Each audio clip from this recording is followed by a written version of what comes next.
हम लोग बच्चे बात किए थे प्रोनाउन के, ठीक है।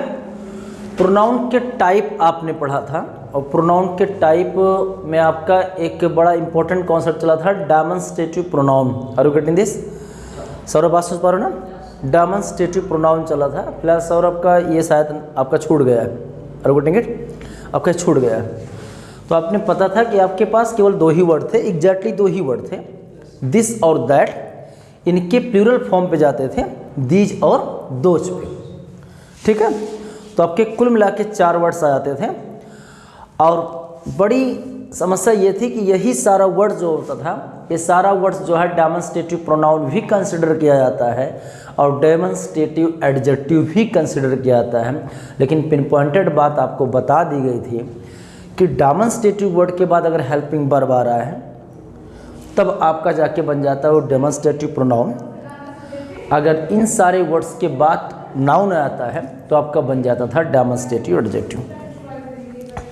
इसी तरीके में बेस आपका चल रहा था reflexive pronoun and infinitive pronoun.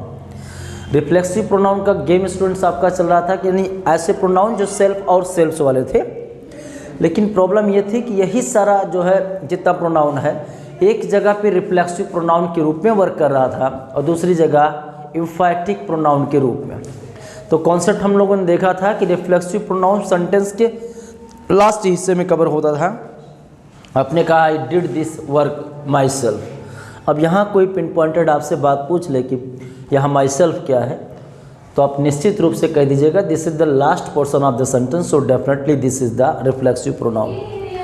और यही प्रोनाउन एग्जैक्टली अगर जस्ट आफ्टर जो है सब्जेक्ट के बाद आ जाता है तो मेरे बच्चे याद रखिएगा that will be the infinitive pronoun. अगर मैं सेंटेंस को इस तरीके से बोल दूँ आई माई सेल्फ डिड इट या डिड दिस वर्क, तो definitely that will be the infinitive pronoun, ठीक है। ये इंट्रो आपको समझ में आ गया होगा। अब चलते हैं आपका जो बेसिक कॉन्सेप्ट स्टूडेंट है। आज हम बच्चे बात करने वाले हैं इंटरोगेटिव प्रोनाउन। राइट बच्चे, किसकी बात करने वाले? इंटरोगेटिव प्रोनाउन का कॉन्सेप्ट ध्यान से समझिएगा। This is the interrogative pronoun, ठीक है। लॉजिक मेरे बच्चे बड़ा आसान है। अगर आपने इंटरोगेटिव प्रोनाउन की बात किया जिसे आप प्रश्नवाचक सर्वनाम की बात कर रहे हैं, लॉजिक बड़ा सीधा है। अगर इंटरोगेटिव प्रोनाउन की बात हो रही तो कहीं ना कहीं जो WH वर्ड फैमिली के वर्ड हैं उनका यहाँ पे जरूर एक बड़ा लिंक है, उससे हम समझने की कोशिश करेंगे।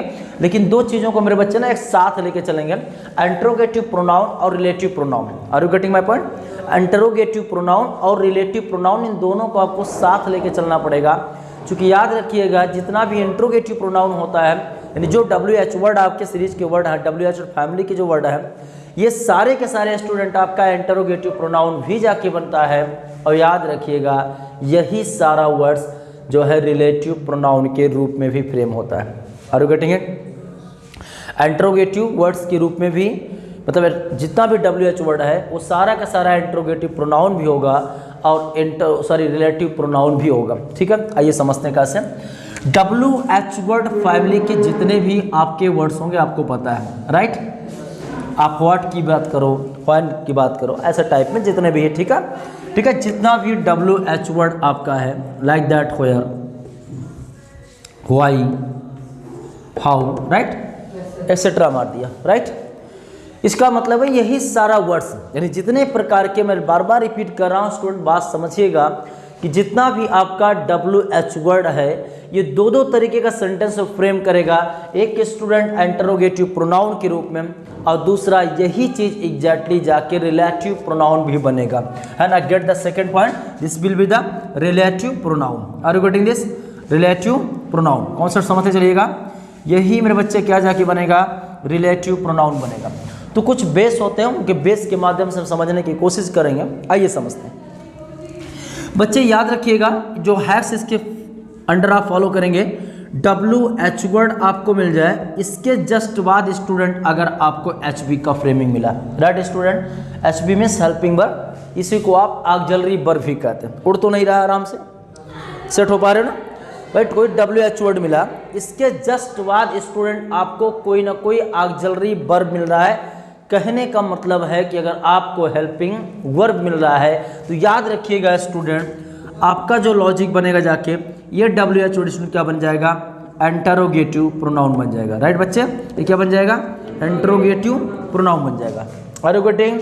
फिर से लॉजिक समझ लीजिएगा, जितना भी WHO वर्ड आया इसके जस्ट बाद स्टूडेंट अगर HB आया मीन्स HB का मतलब क्या, helping verb. H stands for helping and V stands for verb. Are you getting my point?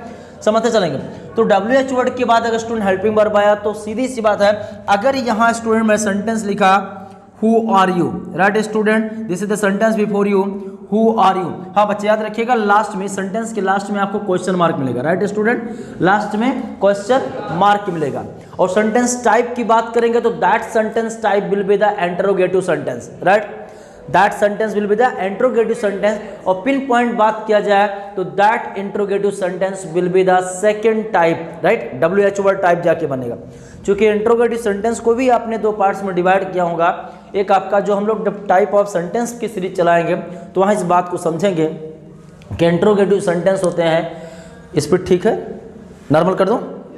Interrogative जो सेंटेंस होते हैं आप उसमें पिन पॉइंट आप बांटते हैं दो पार्ट्स में। पहला आपका होता है फर्स्ट टाइप इंट्रोगेटिव और दूसरा आपका होता है सेकंड टाइप इंट्रोगेटिव। तो यहाँ बेसिकली हम बात करें सेकंड टाइप इंट्रोगेटिव का। यहाँ स्टूडेंट सेंटेंस आपके सामने है who are you, are you getting? यहाँ पे सेंटेंस है हु आर यू। अगर किसी ने पूछा है स्टूडेंट सेंटेंस टाइप, तो सीधी सी बात है आपका सेकंड टाइप इंट्रोगेटिव है। राइट मेरे बच्चे, सेंटेंस टाइप में अगर बात किया जाए तो this is the second type interrogative. Are you getting it? अब मेरे बच्चे लॉजिक समझो, अगर किसी ने इसको पूछा कि पार्ट ऑफ स्पीच के टर्म के अकॉर्डिंग यहाँ हु क्या है, what is the who according the parts of speech. ऐसा कोई पूछ ले कि what is the parts of speech the word who, ये जो हु शब्द आया है, हु वर्ड आया है, इसका पार्ट ऑफ स्पीच क्या है, तो चेक कीजिएगा यहाँ WH word, this is the WH word. Right, this is the word belonging from the WH word family word. Right, ये वहाँ से डिनोट कर रहा है। अब कॉन्सेप्ट ध्यान समझिएगा, इसके बाद स्टूडेंट आपको आर हेल्पिंग वर्ब मिल रहा है। इसके बाद स्टूडेंट क्या मिल रहा है, आर हेल्पिंग वर्ब मिल रहा है। तो डेफिनेटली आप इसे कह सकते हैं this is the interrogative pronoun. Are you getting this? ये क्या हो जाएगा, इंटरोगेटिव